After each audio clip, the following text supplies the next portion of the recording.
നിങ്ങൾ നോക്കിയാ ഇനി ഞാൻ ഒന്നും നോക്കത്തില്ല. ഞാൻ ഈ ഫുട്ടേജും കൊണ്ട് നേരെ കോടതി കയറും. ഏത് കോടതി കയറിയിട്ടായാലും അവനെ ഞാൻ ജയിലിലാക്കും. അവന്റെ വീട്ടുകാരെ ഞാൻ ജയിലിലാക്കും. അതിനുള്ള തെളിവേറ്റിയിലുണ്ട്. കാണിച്ചു തരാം. പോലീസ് ഇങ്ങനെ ആവാൻ പാടില്ല. പിന്നെ കാണിച്ചു തരാം. അപ്പൊ പോയേക്കും എന്ത് ചെയ്യാനാന്ന് പറ. മഴ വരുമല്ലേ, തുണിയൊക്കെ എങ്ങനെ അശയിലിട്ടിരുന്ന ഇതൊക്കെ പറക്കി ഒതുക്കി വെക്കാൻ ആളില്ലേ? ഒന്ന് കേട്ടാ പക്ഷെ കേക്കണം. 6ാം ക്ലാസ്സിൽ പഠിക്കുമ്പോ ഈ നനഞ്ഞ തുണി ഇട്ടോണ്ട് ഞാൻ സ്കൂളിൽ പോയിട്ട് എനിക്ക് വയറുവേദന വന്നിട്ടുണ്ടോ? ഇല്ല, ഞാൻ 6ാം ക്ലാസ് വരെ പോയില്ല, 4ാം ക്ലാസ് വരെ പോയി. ഈ ഇടയ്ക്ക് പഠിക്കാനൊക്കെ പോകണം, 6ാം ക്ലാസ് കംപ്ലീറ്റ് ചെയ്യണം കേട്ടോ. തുണിയൊക്കെ കഴുകിയിടാറുണ്ടോ? അല്ല, തുണിയൊക്കെ നനയ്ക്ക്. ഇത് വേറെ കേസ്. ഈ നനഞ്ഞ തുണി ആയാലും നമ്മൾ കൊണ്ടുവന്ന എന്താണെന്നറിയോ, ജസ്റ്റ് ഒന്ന് നിവർത്തി ഇട്ടേക്കണം. ഈ സോഫയിലായാലും അങ്ങനെ ഇട്ടിട്ട് വേണം നമ്മൾ ചെയ്യാൻ. CCTV ഫുട്ടേജും തരുമോ?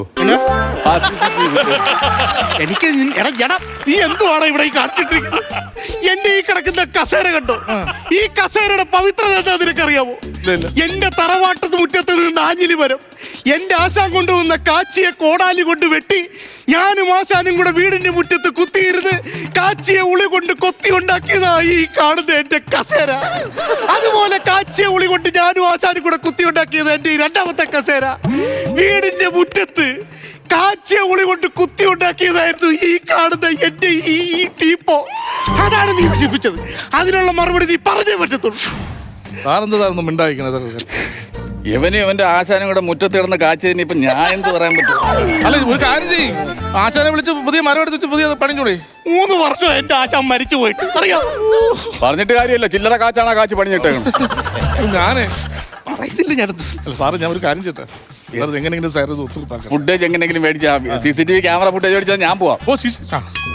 പിന്നെ സാർ പറയുന്നറിയാമോ? CC ഇട്ട് ഫോട്ടോ വെച്ച് മേടിച്ചു കൊടുക്കണം. ആ ഒരു കാര്യം ചെയ്യാം, പണയം വെച്ചൊരു ഇടക്കൊച്ചി മേടിച്ചു തരാത്തോ. സാറേ, പണയം വെച്ചൊരു ഇടക്കൊച്ചി മേടിച്ചു തരാന്ന്. നിനക്ക് എന്താ വയ്യ? ഞാൻ അതാണോ ചോദിച്ചത്. പിന്നെന്തോന്ന്? എടാ, ഞാൻ ഇവിടെ കാണിച്ച ഈ അക്രമത്തിന്റെ ഫുട്ടേജ് ഇല്ലേ, അത് ആ വീഡിയോ മറ്റേ മാട്ടാനെ ഞാൻ സെറ്റാക്കി തരാം. വാൾട്ടയില്ലേ, അത് ഞാൻ സെറ്റാക്കി തരാം. പിന്നെ മറ്റേ വീഡിയോ ഇല്ലാതെ കാണിക്കണോ? എന്തോ വീഡിയോ മറ്റേ പിടിച്ചെടുത്തില്ലേ സാർ, ഇത് കാണിച്ച അക്രമം, അത് സാറിന് കൊടുക്കണോ? ആ വീഡിയോ കൊടുക്കണോ? സൗകര്യമില്ല, അത് ഞാൻ കാണിക്കേണ്ടത്. അത് ഒത്തീർപ്പാക്കാൻ കേസാക്കിയ കോടതി കിടന്ന് ഇറങ്ങേണ്ടി വരുമോ? പോടെ നിന്റെ ഒത്തീർപ്പ് കാര്യങ്ങളൊന്നും വേണ്ട. ഇത്രയും തോന്നിയ ഇവിടെ കാണിച്ചു വെച്ചിട്ട് ഞാൻ നിനക്കൊക്കെ വീഡിയോ തരാൻ പോണു. പോടാ അവിടുന്ന്. നിന്റെ കാല് പിടിക്കാൻ നീ തോന്നിക്കരുന്നുണ്ട്. എന്റെ കാല് പിടിക്കേണ്ട കാര്യമൊന്നുമില്ല, സൗകര്യമില്ല. ഞാൻ കോടതി കൂടുതൽ മസിലൊന്നും പിടിക്കണം. എനിക്ക് നിയമവശങ്ങളൊക്കെ എനിക്കും അറിയാം.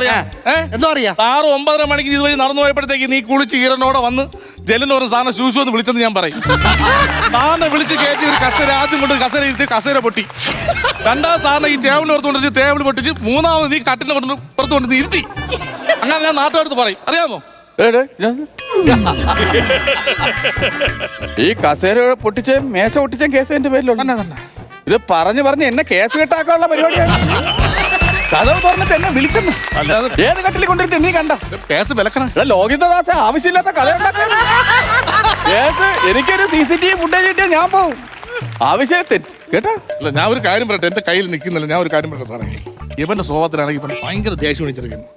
സാർ ഇവന്റെ സെന്റിമെന്റ്സ് കാര്യങ്ങൾ പഠിക്കും.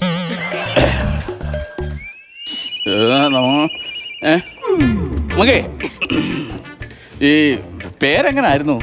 പേരെങ്ങനെ ആക്കണം? അല്ല, ഞാൻ ചോദിച്ചേ. അല്ല, മാഷിന്റെ പേരെങ്ങനായിരുന്നു? പവിത്രോ? ഈ സർക്കാർ ജോലിക്കാരന്റെ ഒരു വരുമാനം എന്നൊക്കെ പറഞ്ഞാൽ വളരെ തുച്ഛമായിട്ടുള്ള കാര്യമാണ്. അതിലൊരു പകുതിയോളം ട്രസ്റ്റിന് പോകും. ഏത് ട്രസ്റ്റ്? ഞാനും സുഭദ്രാമയും എന്റെ അപ്പനും 2 മക്കളും ചേർന്നാണ് ട്രസ്റ്റ്. വീട്ടിലേക്ക് ചെലവിന് കൊടുക്കുന്നതാണാ നീ ട്രസ്റ്റിന് കൊണ്ട് കൊടുക്കണത് പറയണത്?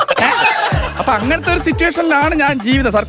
നിങ്ങളുടെ സർക്കാർ ജീവിതം തേങ്ങ എനിക്കൊന്നും അറിയേണ്ട കാര്യമൊന്നുമില്ല. നമുക്ക് ഇതിന് എന്തെങ്കിലും ഒരു പോംവഴി പറയണം. നിങ്ങൾ എനിക്ക് ഒരു പോംവഴിയും പറയാം. അങ്ങോട്ടും ഇല്ല ഇങ്ങോട്ടും ഇല്ല. നമുക്ക് കാര്യം എന്താണെന്ന് വെച്ചാൽ ഞാൻ കോടതി പോയ ഇതാകത്തുള്ളൂ. അല്ല, ഒരു കാര്യം ചെയ്ത് എന്തെങ്കിലും നഷ്ടപരിഹാരം തന്നാ പോലെ നിങ്ങൾക്ക് എന്ത് വേണം? നഷ്ടപരിഹാരം പറ. എന്തായാലും ഇത്ര നശിപ്പിച്ച് എന്റെ മാനസികമായിട്ടുള്ള സന്തോഷം കളഞ്ഞു. ഒരു 1 ലക്ഷം രൂപ വരുവാണെന്നുണ്ടെങ്കിൽ കാര്യമൊക്കെ. 1 ലക്ഷം രൂപ ചുമ്മാ. പിന്നെ 2 കസേര ഒരു മേശയും പൊട്ടിയ 1 ലക്ഷം രൂപ കുഴപ്പമില്ല. ആവശ്യം ഞാൻ ഈ CCTV ഫുട്ടേജ് ഞാൻ കൊണ്ട് കോടതി കാണിച്ചോളാം.